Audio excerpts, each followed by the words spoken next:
Welcome, everybody. Welcome back to the International Brotherhood of Magicians official podcast. Jason Michaels here, joined by my fearless co-host, Scott Cantrell, Ben Young. Fellas, how you doing? I'm feeling fearless, Are thanks you? to you. I'm glad to hear it. Yep. I'm with Ben. All is well. That's outstanding. So tell me what you guys have been up to. So we had I really enjoyed the podcast that we did with Bob Jaffe. That was a lot of fun, that conversation, and I'm enjoying seeing people react to it online and whatnot. But since then, what have you guys been up to? You guys been working? You been doing any magic shows, learning any magic tricks, purchasing anything, reading anything good? What's new? Well, I got my copy of Modern Magic from the Did you? I.B.M. that Have you came gotten in. into it, or is it still like just kind of sitting in the box? No, I took it out. It's on the shelf. You can't see it because I'm blocking it, but Okay. it's there. I was very surprised that the postman delivered it in hand, knocked on my door and gave it to me. Is that what we're Um, doing? We have somebody from the office bringing it to your house? I guess so. I don't know. And then I just got done doing a run of shows. I did shows at Main Street Magic in Newberry, South Carolina Now with that's new, Scott and right? Janet Robinson. It's Yep. okay. Tell Yep. us about that. It's a super cool little venue. It seats about 35 people, and it's like on the main street of this little town in South Carolina. And the people love magic there. They're super Nice. into it. So we had a super fun time, and then came back to Nashville and did a run in the on the main stage at House of Cards for the week, and then had two private events yesterday. So Ben's been you're busy. I'm here on my day off. You're welcome, world. Love it. Now you said Scott and Janet Robinson own the that new space. Yeah. We'll have to reach out to them. We have this really cool program called the Ambassadors of Magic program that the IBM reaches out to and connects with venues, whether it's like that, like a magic shop or a magic venue, club, different types of places where we highlight these venues. We highlight them through linking ring articles. We're going to have a spot on the new website for them. So that would be cool. We should chat with them at some point. Agreed. Scotty, what have you been doing? Um, Mainly day job stuff recently, working Okay. on prepping for a couple of fun events coming up where I'm speaking and doing some entertaining. So latter part of January and February are going to be quite busy. Just did a show last night with you, buddy, at a small venue We here. did. It was fun. So that was a fun, very casual, low-key show, but good Hmm. time and good audience. Yeah, it was good. Yeah, I've been hibernating a little bit this month. January slows down for me a bit as we head into February.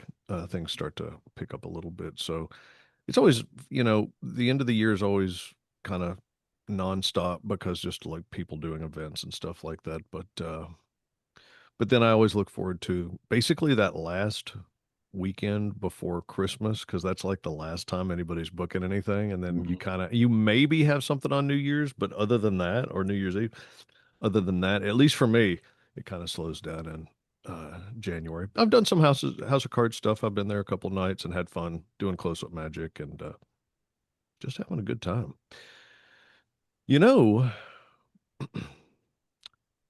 I made an announcement a while back on a previous podcast, Are and you I going to get said, in trouble again? You're going to I get in trouble got, again. I got text messages about it from people within the IBM, and I said, "Hey, here's what we're going to do. I said we're going to give away $100 voucher to the dealer room at the IBM convention if you sign up." For the IBM convention before the early bird registration runs out. The early bird registration ended December 31st. That was the last day. And so it took some time to compile all that information. That's why we're just now doing it now. But I tell you all of that to tell you that we have a giveaway to do. So hold on a second. Let me see if I can figure. It's been a while since back in the day we were using Zoom to do all these different things, and I was very familiar with all the different Is it set time to spin the wheel, Jason? settings. You got it, pal. It is time to spin the what is called the Wheel of Names. Bum bum bum. So let me There's a magic routine here somewhere. Yeah, absolutely. All right. So, are you guys, if you're viewing, can you guys see my screen where it has the Yep. wheel of names pulled up? All Yep. right, very cool. So let me go up here and shuffle it. So I'm going to shuffle the names a couple of times. We input the entire list of everybody who is registered for the convention or who registered for it by the cutoff date. So whoever wins I saw this, Scott's name on there, did so you? fingers crossed for you, bud. Thanks, man. Thanks, man. I'm actually looking at it right. There's a bunch of names I recognize here. Yeah. Michael Heckenberger, Brian Height is right there. A bunch of folks. Mark Zedjacek. Yeah, this is great. Mhm. All right, now all I have to do is click the wheel. It'll spin. And we'll see what happens. Here we go. Drum roll, please. Wheel of names. All right, here goes. Spinning, spinning, This anticipation is spinning. unbelievable. Combined with the lag, I mean, it's unbelievable. William Early. We have a winner. William Early. Hey, EARLEYU. I just want to make a note. Congratulations to William Early for being early and winning the $100. But hey, real quick before you go off the screen, Yeah. I just want to give a quick, so sorry to David Gerard, who was Oh, one off it's from true. I'm looking at it. winning. David Oh, is so close. we were talking the ambassador program earlier. David is the chair of the Ambassadors of Magic program. So sorry, David, so close. So close. So close. Oh my gosh. Yep. So we we're going to talk in a future podcast episode. We're going to get a little bit more in depth into the convention, and there's a lot of good stuff happening there. We have actually I just received today. I received the schedule for now it's a Cool. tentative schedule, but it's going up on the website. So actually, Eric told me that it's on the website. All right, I sent it to him. He immediately put it up. So if you want to check out magician.org, you can see the actual schedule for the Cool. I.B.M. convention in St. Louis, which is July 22nd through 25th. So we hope you join us, and it's going to be a whole lot of fun. And William Early, you got $100 to spend on some magic tricks. All right. So I was kind of like, it's been a while since we've just kind of sat down and like jammed and just talked about magic and whatnot. So as I have this tendency to do, whenever, I'm always thinking about magic, it's always in my brain, and I just still love it after having done it for so long. I'll just, whenever, it happens when I'm working, or usually sometimes it happens when I'm either going to a gig or leaving the gig because, things happen when you work. People say things and they make you think. And so I'll write stuff down and I'll be like, that's a good topic for the podcast. So I have just a bunch of stuff that we can just bounce around and see if we have um spirited, yeah, that's the word I'm looking for, spirited discussions.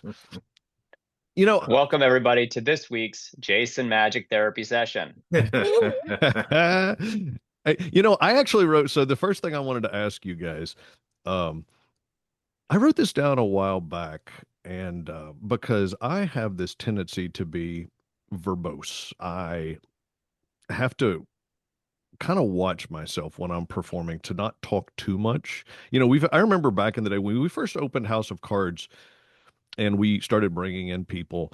What I learned was there are a whole lot of magicians that come in and they talk a lot, and there were a few times when I had to kind of say to them, because at the time I was the entertainment director at House of Cards, and I would have to say, "Hey, our audience is here to see magic, so can we?" I mean, not that your talking isn't good, but I mean, you only have 25 to 30 minutes in the showroom, Mhm. and you kind of want to hit them with a bunch of magic. You can tell stories, you can tell jokes, that's fine, but you want to hit them with a bunch of magic. So I tell you all that to say, I think that I have identified, because I loved Eugene Berger. It's just a huge influence in my life. Reading all his books, going to some of his lectures, talking to him on a couple of different occasions. And Eugene was a storyteller, and I always kind of identified as a storyteller. Like, you know what? I'm kind of a story. I like to tell stories. I like to talk about history. I like to tell people things that I find interesting, and hopefully they'll find them interesting too. But here's the problem. I was thinking about this, and I wrote this question down. because as much as I love storytelling, and I love it, I think that there is a big difference when the audience is perceiving what you're doing. So for instance, do you want to be a storyteller, or do you want to be somebody who does amazing things? And because if you're a storyteller, you're telling stories about things happening or people or things that you've done, but it doesn't mean that you're actually doing amazing things. There's a big difference between let me tell you a story about something and using a magic trick as part of the story versus here, come here, I'm going to do this with you. Hmm. And it's way different because I'm going to do something amazing right now, right here. Sort of that, back in the day in 1999, 2000, when David Blaine came out and he hit everybody with street magic, he was just an amazing dude doing amazing things. There was no storytelling, and he became a legend. He became a celebrity and an icon in the magic world. So here's the question. Let's just kind of debate this for a second because I think I mean, and there's not, some people are going to say, oh, I'm a storyteller. I like telling stories. But I think this is something we have to talk about for our audience's sake. W- You know, what's the balance? What is more important? Can you tell stories the whole time? What's your character choices? What do you guys, Ben, what do you consider yourself as? Is there like a percentage part storyteller, part amazing things? What do you think about this? Well, first of all, Jason, I do appreciate that you only spent 3 minutes with the preamble to talking about talking too much. Second of all, I somehow knew that was coming. second of all, and I debated saying anything, but here we are. So, I mean, I consider myself a comedy magician. I've never considered myself a storyteller, even if in my show I talk about things about my life or things that I've done. I feel like the little bits and pieces that I throw in about myself, they happen in kind of shorter spurts to lead up to the magic. I don't feel like there's ever really a time where I am stopping to tell a story. Now, maybe that's not how people perceive it, but that's how I perceive it. And my thinking is that, like everything, there needs to be a balance, and you have to know the expectations of the audience. And so, if they are expecting a magic show, they should get a healthy dose of magic. Um, and if you're going to tell a story, you have to really make it compelling and make sure Mhm. that you're not just rambling, but that there's a reason why you're telling it, right? And you have a specific outcome that you're wanting. You have a certain emotion you're trying to elicit, or you're sharing something about yourself. And that's what I think is great about magicians that add stories into their magic is it adds more depth to them as a performer. It adds more texture. So if you would just say that, let's just say every magician is equal in terms of skill and magic effect that they can do, well, then how do you set yourself apart? Well, if you tell a story about something that you did or something that you're interested in, or you share, a history lesson about something, that adds more and it allows people to get to know you better. And I believe will resonate with you more and will remember you longer after the fact. Yeah. Thank Yep. you. Mm. Scott. um, Ditto to Ben, pretty much. I think Ben, we haven't talked about this, and we didn't prearrange anything. We haven't talked about what was going to happen before the show. I Are we didn't write shooting a anything magic? Are down. we shooting a magic special all of a sudden? What's going on This here? shot will not cut away. Um, no, but I think Ben said it really well. I don't think of myself as a storyteller either, although there are stories within the context of the show. My personal focus, and I don't think that one is inherently right or better than the other, right? If you think of yourself as a storyteller first and the magic supports the story, great. If you think of yourself as a comedy magician first and story supports the magic, great. If they're perfectly balanced and interwoven, great. I don't think that one's inherently better than the other, but I think what is the most important is what is the most authentic and genuine for you as a performer on stage. What are you most comfortable with? And then a very close second to that, and in some cases, maybe even more important than that, depending on what you're trying to achieve, is how the audience feels. And Ben, you hit that, right? What is the audience's expectation for when they come and they sit down in your show or when you take the stage and they're already sitting at the show, right? Expectation at a bachelorette party versus a corporate event versus a theater show at the Castle or House of Cards, all very different, right? In terms of what that expectation is and what the audience is expecting from the magician in terms of how what they want to see, how they feel, what how they intend to react, and so forth. So I think considering the audience's point of view, what their expectations are, and then what you want to be and do that's true and comfortable for your own character, yourself, is really, really important. And so, to your direct question, Jason, which one's more important, or I don't, I think that you could lead with either one. And there are good examples. Eugene, I'd have to go back. I don't want to misquote him. Obviously, he was incredible proponent of letting the story lead. I would perceive that was his philosophy. He can see a magic effect and turn it into a story. He can start with a story and build the effect into it. I mean, he was just incredible in that way. Derek Delgadio's show, in and of itself, that ran in New York, again, audiences going in with a different expectation. The only people that expected to see a magic show when they walked into in and of itself were the magicians who went to see the show and didn't know what the show was about. And that's when they said, "Yeah, it was a cool magic show." Well, it wasn't a magic show at all. It was a story. It was a narrative. It was a one-man performance. It was a one-man play that happened to incorporate magic as key illustrations throughout the piece. So again, I think either can lead, and I think what's important is being genuine to yourself and meeting the audience where they want to be met. And if you can't meet them where they want to be met, then you better manage their expectations from the beginning. That's a good Yeah. point. That's a good point. Go ahead. I'd also like to add that you want the audience to care. And Yes. so the stories that you choose to share, you need to choose carefully. Um, and you need to come across not as someone that just wants to hear themselves talk. And Yeah, yeah. I think that that's something that a lot of people, fall prey to, right? Is they're just kind of going on and on. And you go, why are you telling this story? It sounds like, especially if it's about themselves, right? If you're telling a story about you, are you just standing there? Are you just bragging for 5 minutes and in the cover of a story? Or is it actually adding something to the experience? So hmm don't just talk just to talk unless you have a hmm podcast. Hmm. Feel like a Hmm. man underhanded shot was fired across the It was to all, it was Zoom. podcasters everywhere. Yeah, yeah, yeah. Take into consideration, I appreciate everything that you all just said. It did make me think that there are different ways to tell stories. You don't have to tell stories with words. Correct. Mm. Yeah. Hmm.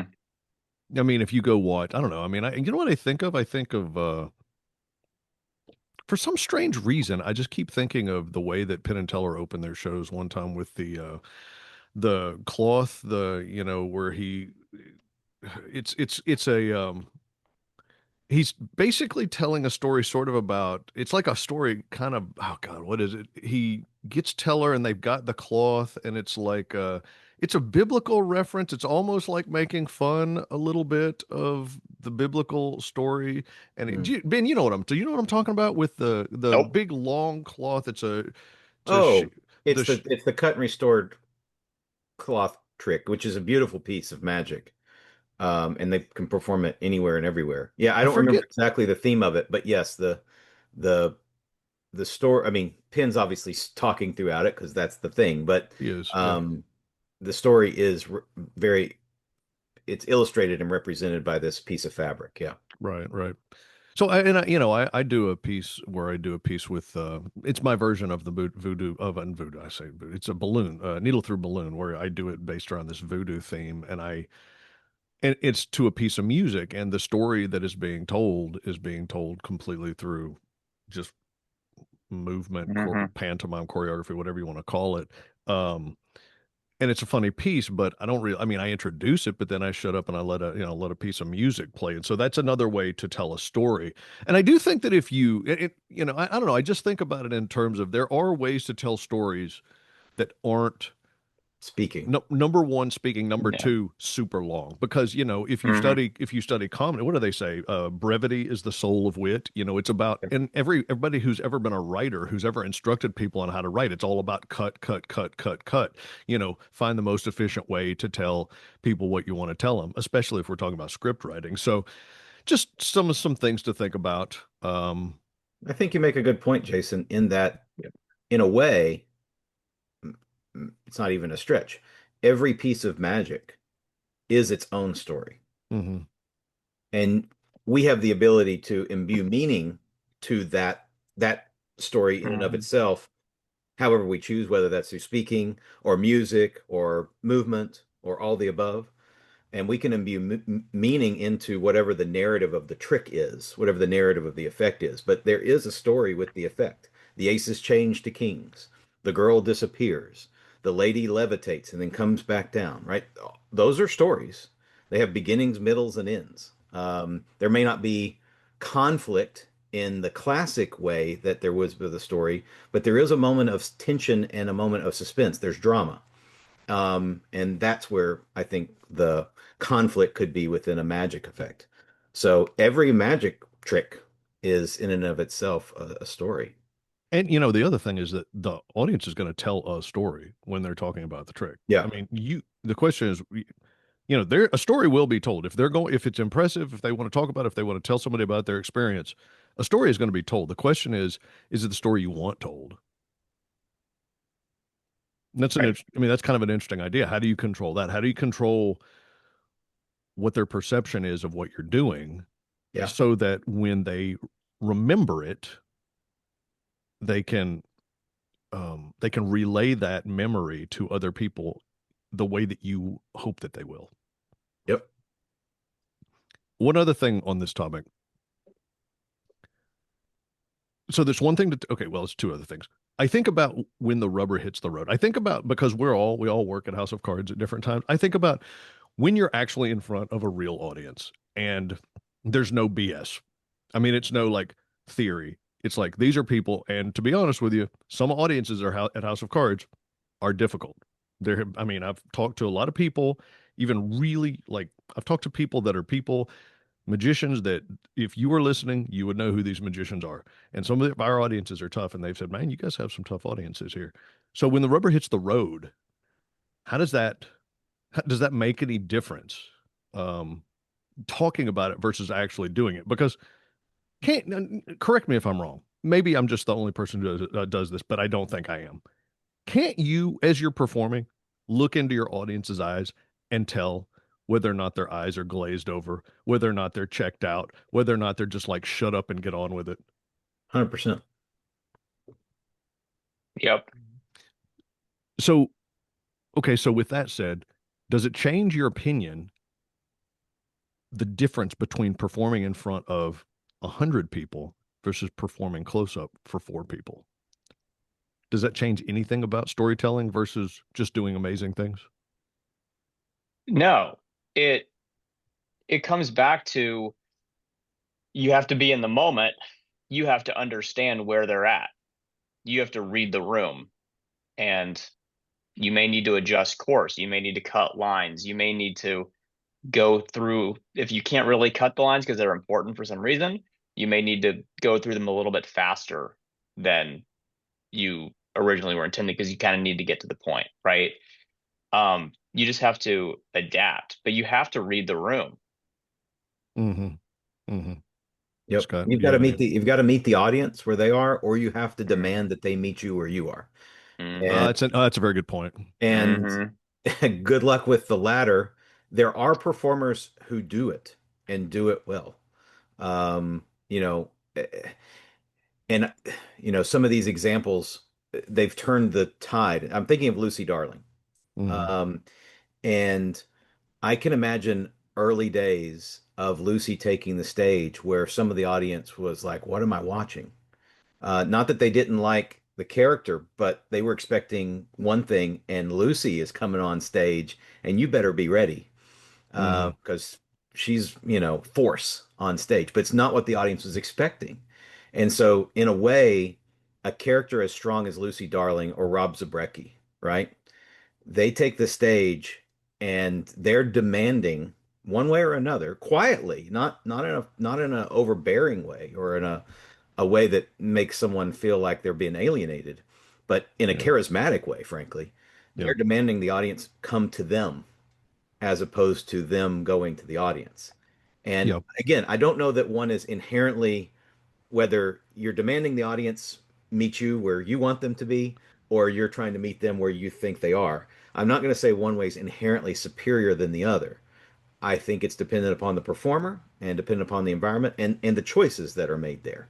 But you do have those two choices. And I think one, as a rule, is easier than the other. But I don't know that either one is. And so, as a performer, I look at a Rob Zabrecki or a Lucy Darling, and the list is not short. There are other people I could identify, and I'm incredibly impressed and have tremendous admiration for what they're able to do, because I know they're not just meeting the audience where they are. The audience is coming to them, and Hmm. I know how hard that is to do as a performer. At the same time, I can look at somebody else who takes the stage and blows the audience away, gives the audience what they expected at a magnitude more of what they expected, and they're beloved too. So again, I think it's I think it's an interesting point. And at the end of the day, Ben's right. You've got to read the room and make your choice. Yeah. Yeah, sometimes you have to realize this just ain't working, and you need to change course, you know. That's right. And it doesn't mean that it's not going to work for every audience. It doesn't mean that you need to change your act. But sometimes you're like, oh, you know what? This bit is just not going to work for this group, Hmm. and we should move past it or skip it altogether or whatever it might be. Hmm. Yeah. I think we've talked about this a little bit in the past, but actually, I'm almost positive that we have. But the idea that the performer has to have a pretty strong, let me say it again. The performer has to have a pretty strong frame because Mhm. you are the leader of the group. You are the one who everybody's watching. So no matter how you come across, whether you come across as this powerful force of nature or whether you come across as a maybe timid, questioning your own ability, you still have to have a frame that is almost unbreakable. Like you have to choose from the moment that you start performing, whether it's on stage or close up, you have to choose that no matter what the audience does, you are not going to break. You are going to be stronger in who you are in front of this audience than anything that they could throw at you. Yeah. And So, for those of you yeah. that are listening that are just getting started in Magic, do not think you have to get this figured out right this second. Because I know Jason said when you start performing, you have to do that. Oh, But yes. Yeah. it takes some time to get this figured out, to figure out who you are, what kind of style performer you are. This Yeah. is high level This is, stuff. But probably after you've done this for a long time type of a yeah, discussion, but but it these are is good good to, things to think about. It's good to absolutely. think about when you go into things and you figure out, okay, I like telling jokes. Maybe I'm into the comedy thing, or I'm a little more serious, or I'm into things that are mysterious, and so I'm going to be more quiet, subdued, have longer pauses, all that stuff. It all adds up. But yeah, just think about it. So this perfectly segues into my next question, which is this. This is something else I wrote down. Is the audience safe in your hands? And the reason I came up with this thought was because I'm pretty sure it was because I'm not 100%, but I'm pretty sure it's because I was at House of Cards and I saw a performer on the stage and the performer told jokes that took away from them being the person in charge, almost like knocked themselves down so that the audience felt like, well, are we supposed to be following? Because, are we supposed to follow this person? This person's with these jokes that are supposed to be like, oh, you know where I'm going with this, where the general vibe that I'm talking about. At the end of the day, if you want the audience to have, unless it is designed otherwise, if you want the audience to feel comfortable in your hands as a performer, you have to make them feel safe. And if there's something that you do that is incongruent with that, then it's taken away from the experience. Can And you, you're not talking about actual you danger things, right, right. Jay? You're talking about just this. I mean, we could say confidence as like a big overarching term. Like A there's, willingness to go along, right? That's what you Hmm. mean, Jason. Yep. Yep. Yeah. yeah. Uh, well, I've got a great story about this. Oh, Um, do I don't so want to hear a story. Just show us the magic, Ben. Come on. Man, I tell you, man, I tell you what, you're good at callbacks, dude. man, he's in I've known rare you for a form long time, today. and you just keep popping those callbacks at All us. right, sorry, Ben. Go ahead with your So story. I'll read the room and keep it brief. So I worked for Matt King for 3 years when I was living in Vegas, Name and dropper. Sorry. Sorry, go ahead. I won't. No more heckling. I apologize. Go ahead. Hey, man, you better have a strong frame, Ben, or else this thing's going to go completely out of the. I mean, it's going to go off the rails. oh, Scott, I remember when I had my first beer. Oh And then, boy, and then everyone's is looking, that that's where the podcast is gone? and then now everyone's looking at me going, "Is Ben old enough to have a beer?" Um, so when I was working for Mac, I saw his show a million times, and well, I'm rounding up, but people that see his show, if you see his show, look at this. He does one specific thing several times throughout the show, and that is he throws something in the air and catches it. So he Very does it interesting. with the rope trick at the beginning of the show when it restores. He throws it up, catches it. There's a fig Newton that he throws up and he catches it in a glass. At the end with well, I don't want to spoil it, but he produces something, he throws it up and catches it. And that one That's is a right. slightly it's a risky thing to miss. Yep. And I asked him about it. I said, like, why do you do that? And he goes, I want them to feel comfortable. I want them to Mm. know that they're in good hands. And Mm, so that kind of, I know this is a little bit off track from like saying and doing things that like cut you down, but he does that to show that even though he's kind of this like dorky Kentucky magician, he knows what he's doing. He is comfortable to be like being there and like we're gonna be okay. Hmm. And I That mean is that cool. little thing, I mean, is unbelievable. yeah. That's so subtle, and you know what? That's you only get to that place after doing that show for so many. Again, Yeah. you know what? I'm gonna parrot what Ben said. If you're a young magician or you're just getting into magic, you've only been magic for a year or two or three or four, and you're not thinking like this, don't worry about it. This is the type of stuff that you come across when you've done your show, I don't know, thousands of times, and you're just looking for little extra things that you can do for texture and for depth and for feel and for all that. So yeah, Scott, what do you got? I'll just tag on to what you just said.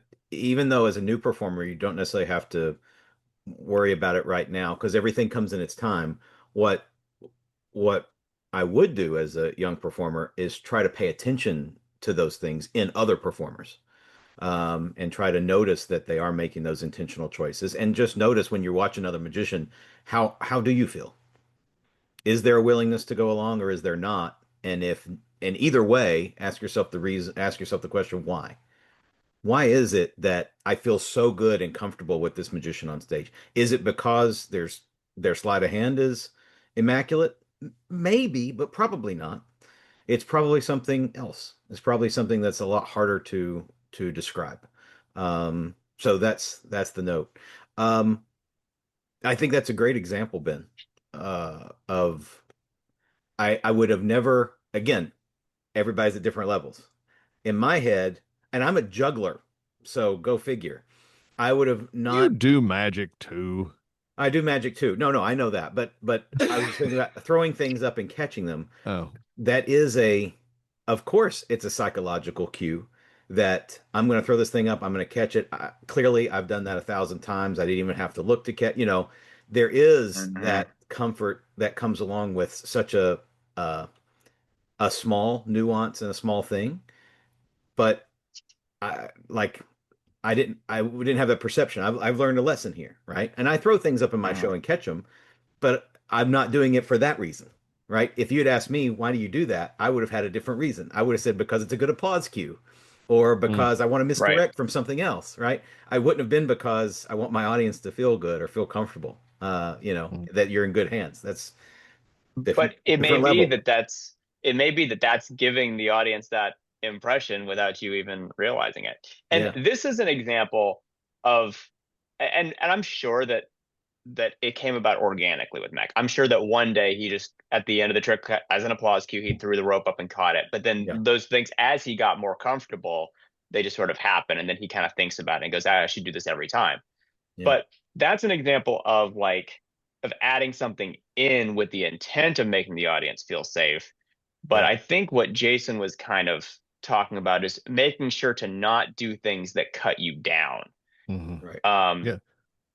Self not having, self-deprecating humor is not, it sometimes works, but sometimes it doesn't. yeah, exactly. Yeah. Yeah, and so to that end, let's talk about that because this is a theme that's come up in other conversations that we've had, and then I've had with other folks. This question of self-deprecating humor, and um, Magicians have a thing with this. For some strange reason, we do this a lot. yeah, At least yeah, I've seen a lot of people do and this, where it's almost like they're taking their own thunder out of the I Hmm. equation. and I think again, I'm always like I'm playing a moderator here, right? But I don't think there's anything inherently wrong with the tool of self-deprecating humor. I think the problem with it is its overuse or misuse. Um, Hmm. and in the magic world, I agree with Jason. I think it can be overused, but the key thing I think is that it's misused. If a character is on stage, and I'm talking about a performer, magician performer, and they're in a character, and that character is disarming or charismatic, and they use self-deprecation as a tool to support that character, and it's intentional, and it works, the audience will tell us if it works, right? Or not.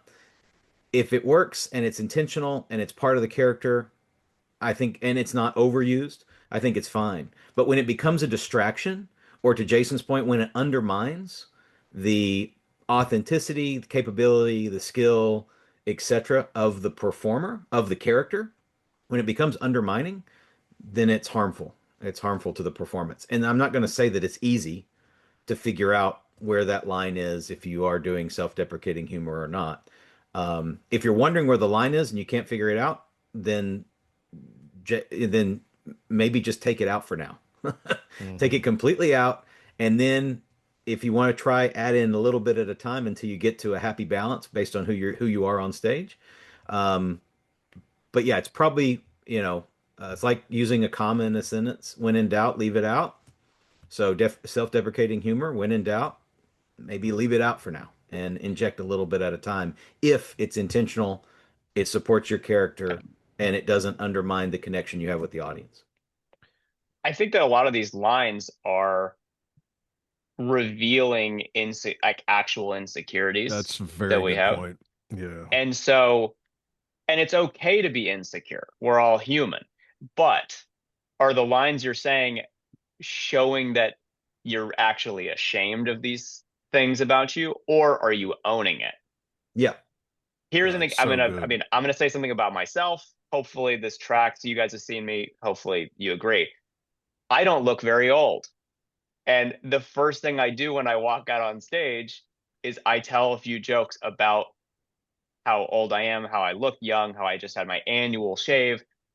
And that is acknowledging something that Right. admittedly I used to be insecure about. I'm not anymore. But when I was in my early 20s and people thought I was literally 13, I was really insecure about it. It was a way to get over that. But at the same time, I'm going, look, I know this about me and I'm owning it instead. And I'm owning it at the front. And so I think then at that point, people get on board with you. I'm not saying, oh, yeah, I know I look kind of young, but, I've been doing it for a few years. And so, we're really going to have some fun, pick a card. Um, so you got to own it. Right. Yeah, That's it a does make two things it makes me think of. Because I think of people who do self-deprecating humor, but do it with confidence. Because yeah. there's quite a big difference between, like what you said, Ben, somebody who's doing it where it comes from a place of insecurity versus somebody who's doing it with a sense of confidence that the audience can laugh at the joke and they know it's not. I Yeah. mean, it's not like like like you like to, it's not a therapy session. Right. Yeah. The other thing about, it does make me think about, when Scott was talking about it can work, it just made me think, what about when it does work? Like, what about when it works? What about when the comedy works? I wouldn't It, know much about yeah, when the yeah. comedy works. No, but I mean, I guess, what about when it works and it's acceptable and people don't feel uncomfortable, but it still takes away from what you're doing? Like, is it, do you want that? Do you want, I mean, and I guess this is now we're talking about a question of, who are you on stage? What is your character? What is your persona? What do you want the audience to think? But, you know, that whole idea of saying things that might be a little bit that just take away from the strength we have on stage. But again, we've talked about character many times on this podcast. I don't know if we need to get into it more, unless you all just want to add something to it. I think you hit it. I mean, the way I would define if something's working is that there's not nothing is being undermined, right? If something's being Mhm. undermined unnecessarily, Okay. I would Yeah. argue that the thing doesn't work. Now, Even if it gets the laugh. even if it gets the laugh, Yeah. it's not Yeah. about the laugh. Ben's insecure version of I Look Young would get a laugh.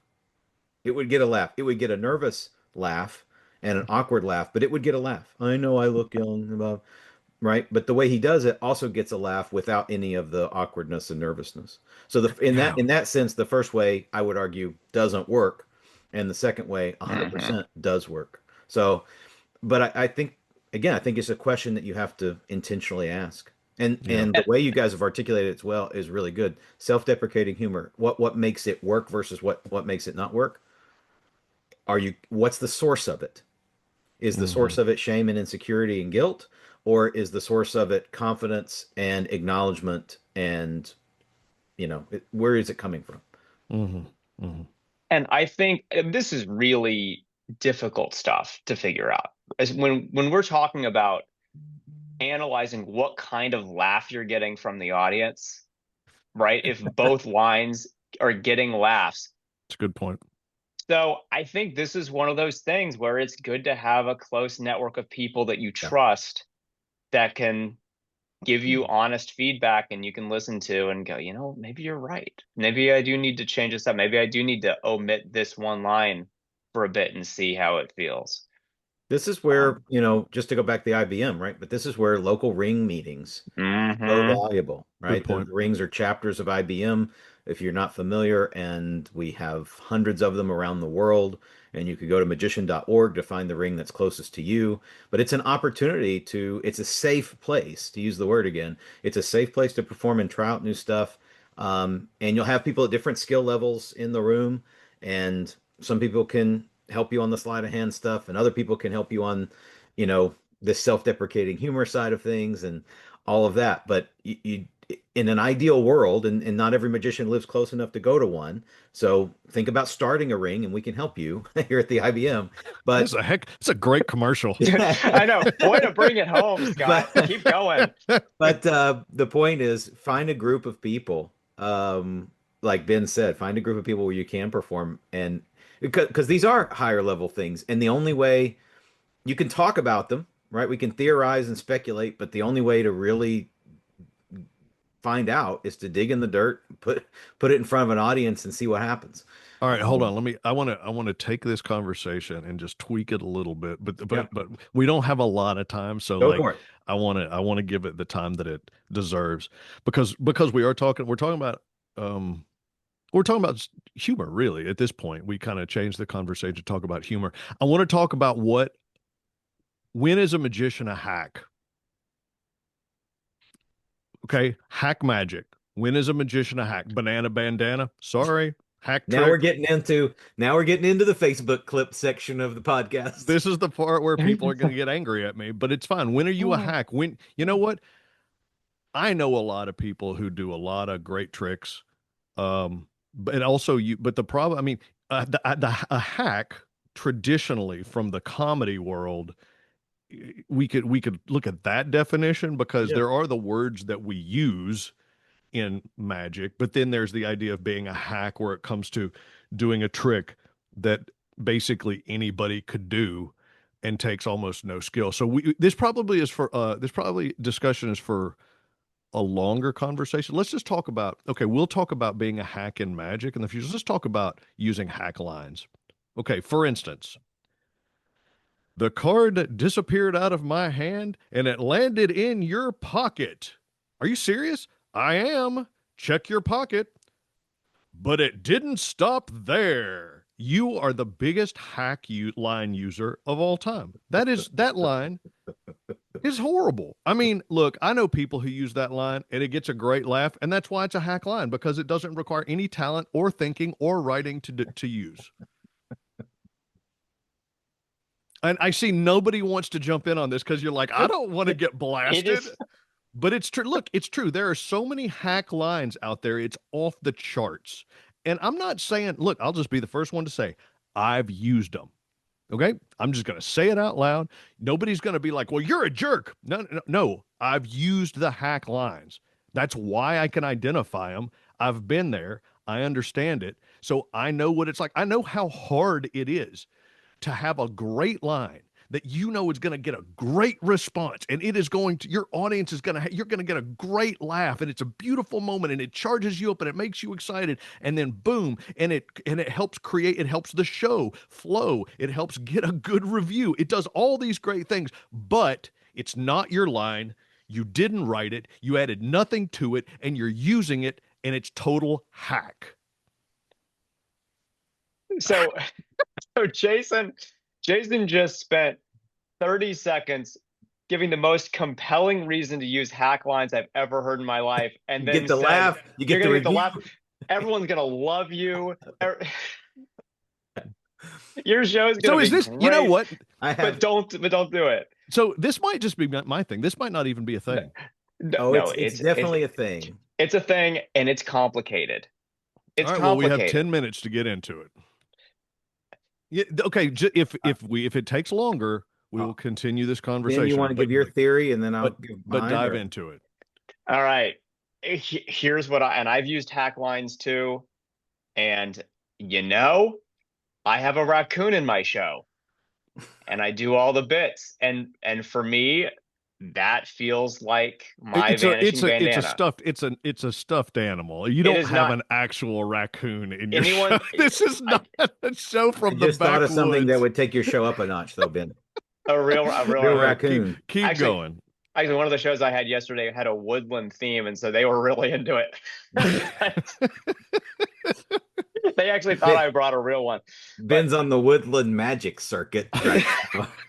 It's just small towns, yeah. Rural communities. So it is really, it's tough. I think that the most diplomatic answer that I can give is try not to settle for those lines and be content with just those lines.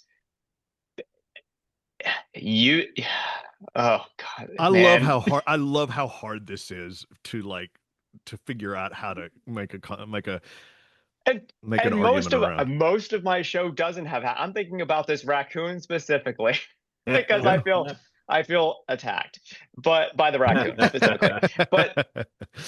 But I think try to add some of your own lines and bits to what you're doing. Don't rest just on the laurels of the hack lines. And this also goes back to character and knowing who you are, right, and adding more of yourself into it, because that's such a big problem with the hack lines, is that anybody can say them. So who are you? But if you pepper them in as needed, but there's more of you, then maybe that's better. Okay, give it to Scott. I'm done. I can't do it anymore. I love how hard this topic is to get into. I think Ben, everyone's gonna think I'm doing all the hack lines in my show. No, just for the record, you don't really do hack lines. I mean, other than what you basically admitted to. Like confessional. I think Ben said it well. And the way I would re-articulate what he said is don't stop there. Yeah. Don't So stop there. hack lines, I'm going to just say this out loud and come after me. Uh, Hack lines are fine to a point in Mm-hmm. their time. Hmm. Mm-hmm. If not for hack lines, mm, how, how if not for hack lines, how many people don't become magicians? How Yep. many people don't have the confidence of standing up the first 100 times Wow, that's and great. saying no, the clean one, and everybody gets a laugh, and that gives you confidence to go out the next time? Hmm. How many Right. people don't do that if they have to write their own stuff from the beginning? Mm-hmm. Right? Yep. How many wonderful magicians who we all, I say we all, not all, but many of us start out that way. That's how we learn. It's the patter and the instructions, and we learn that. And they're filled with hack lines for whatever reasons, and that's how we start. And you don't have to start and grow that way, but many of us do. And I don't think it's a bad thing that we start that way. I just think it's not the place to stop. Mm-hmm. So we can Mm-hmm. start that way, Huge. grow through it, and as you find your character, as you find your audience, as you find your voice, as you find your style, you may not become a Lucy Darling or a Zabrecki. Try to find any hack lines in their show. Good luck, right? They, Mm-hmm. right now, they're writing scripts that are becoming other people's scripts. Not Yeah. good. Yeah. So you may not get to that point, but you can move past the hack line stuff. It's fine if Yeah. you're doing it now, but don't stop there, right? It's Look an beyond. excellent point. It's an It, excellent point. huge. Yeah. And you know Scott, that what? was incredible. Look, so number one, you're right. I would say that some of these topics I bring, let me just say this because I feel like I could be the guy who frustrates a lot of people and maybe even I don't want to while I don't have any problem with making you think, I don't want to make you unhappy doing magic. So I want you to, magic is a place for us to go out there and spread joy with the world, spread amazement. I mean, that's the whole point. That's why we get into it in the first place as magicians. So please understand that when I bring up some of these topics and I get super passionate about them and I raise my voice and all of that stuff, I'm coming from a place of having done magic for 34 years and I'm a full-time professional entertainer and speaker and I have been since 1999. So what we're talking about is somebody who's thinking about this stuff with decades of experience. And so please don't let me take away from your joy of magic. Let me just be very clear about that. Don't let me do that to you because that would be a real shame. Thank you, Jason. I And feel that's the better now. title of today's podcast. Don't let Jason take away your joy. That's the clip for social. Right. Don't let me. Don't let me take away your joy. Uh, there is a Also, great can we there is just a acknowledge that the hack line that Jason used as an example was and it didn't stop there. And then Scott's point about hack lines was don't stop there. I did notice It's that. I I did beautiful. did not. notice that. I love it. I So love that it. one hack line is actually the It's whole the framework solution. for Yep, yep, There yep. you go. There you I go.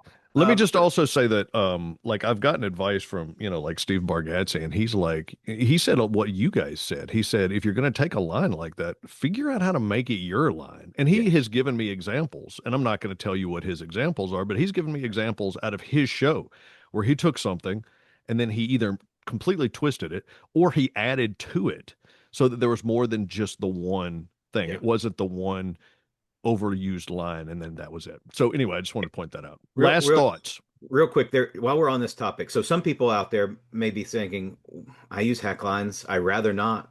What do I do? Do I have to sit down and figure it out? Maybe. Maybe they come to you from an audience, but there is a good resource. And I found out about this resource after attending an IBM convention a few years ago. I can't remember. It might have even been Carissa Hendricks from the stage that mentioned it. It may have been someone else, so I may be getting the name wrong. Anyway, the book is called Out of Stock, and Oh, it's a book. Ryan Kane. Ryan Kane's book Out of Stock Yes, is yes. written for magicians, how to move beyond hack lines. Yep. And I bought it. and it's on my shelf somewhere behind me, and he has a very unapologetic approach to hack lines. But some of the strategies and tactics in there about developing your own material are very good. So and we don't get paid for saying that, the IBM doesn't have interest in that. Ryan, if you want to make a contribution to this nonprofit organization, then I'll leave that to you. But it's a great book, out of stock, if you want to start working on, losing the hack lines in your show. Last chance, Ben. No. Okay, all right, Use fair. promo code Scott when you buy the book. And You will get no discount. Hey, this has been a whole lot of fun. I love these spirited discussions with you guys. They're such a blast. Hey, folks, if you want to learn more about the International Brotherhood of Magicians, check out our brand newly designed website. It is at magician.org, magician.org, magician.org. This podcast lives on that website, but then there's also a ton of other stuff. And hey, that magic convention we're telling you about that's happening in St. Louis in July, our annual convention, what we lovingly refer to as our family reunion. Some of the talent that's going to be there is Aaron Fisher, Andrew Goldenhirsch, Skylar Jade, John Armstrong, Paige Thompson, Artem Shuchin, Andy Gladwin. Oh my gosh, Jonathan Levitt, Mandy Mooden, Jonathan Burns, and Jonathan. If do you guys know Jonathan Burns, He's that fantastic. guy is Yeah. awesome. And guest of honor, Connie Boyd. Guest of honor, Connie Boyd. Listen, folks, learn more about the IBM convention at magician.org. Folks, it has been a pleasure. My name is Jason Michaels. For my co host, Ben Young, Scott Cantrell, you guys have a great rest of the day. Take care of yourselves. See you next time.